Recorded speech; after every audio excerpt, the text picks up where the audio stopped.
The blind little boy went to the roadside to beg in order to save his sick mother. He happened to be spotted by the company president during an inspection. The president didn't hesitate to give the boy all the money in his wallet. Wanting to thank him later, the boy asked for his name. To his surprise, when he heard the name, he happily ran up and called him Dad. Turns out the boy's mother once told him his father, whom he had never met, was named that. But the president looked completely confused because he hadn't been with any woman since graduating college, so it was impossible for him to have a son. The president assumed the boy was trying to scam him, so he turned and left without looking back, leaving the boy standing there quietly in tears. But the president's sister saw this and felt something wasn't right, so she approached the boy and asked further, only to discover the boy had the family's heirloom jade pendant. To find out the truth, she quickly took a strand of the boy's hair for a DNA test, snapped a photo, and said goodbye to the boy. Back at the hospital, the boy excitedly told his mother he had met his dad, but his joy quickly faded because he realized his dad didn't seem to like him. The woman thought the president must still hate her, and that's why he didn't like the boy. Just as she tried to comfort the boy, the head nurse walked in and said they owed a large amount of hospital fees. If they didn't pay today, the woman would be forcibly discharged. The boy knew if his mom left the hospital, she wouldn't live more than 3 days, so he knelt down in tears, begging the nurse not to kick his mom out. Then he quickly handed over the money he had just received, but it was still far from enough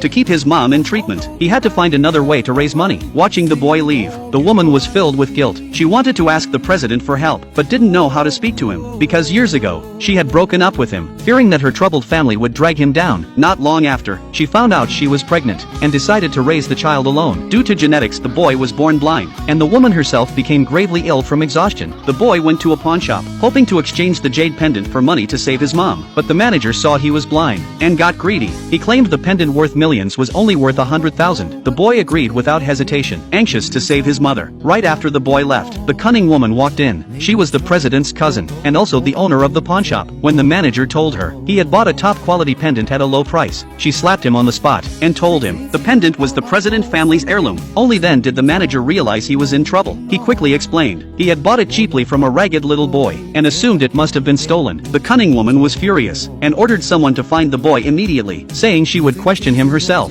Meanwhile, the president was having dinner with his family, and his mother was pressuring him to get married. Feeling annoyed, he declared he would never marry in this lifetime. His words nearly gave his father a heart attack. To ease the tension, his sister quickly brought up the blind little boy she met that morning, and said he might be the eldest grandson of the family. Everyone became interested instantly, but the president insisted the boy was just a scammer. His sister then revealed she had already sent both their hair for a paternity test, and once the results came out, everything would be clear. Just then, the assistant walked in holding the test report. As the family opened it, they were all completely stunned.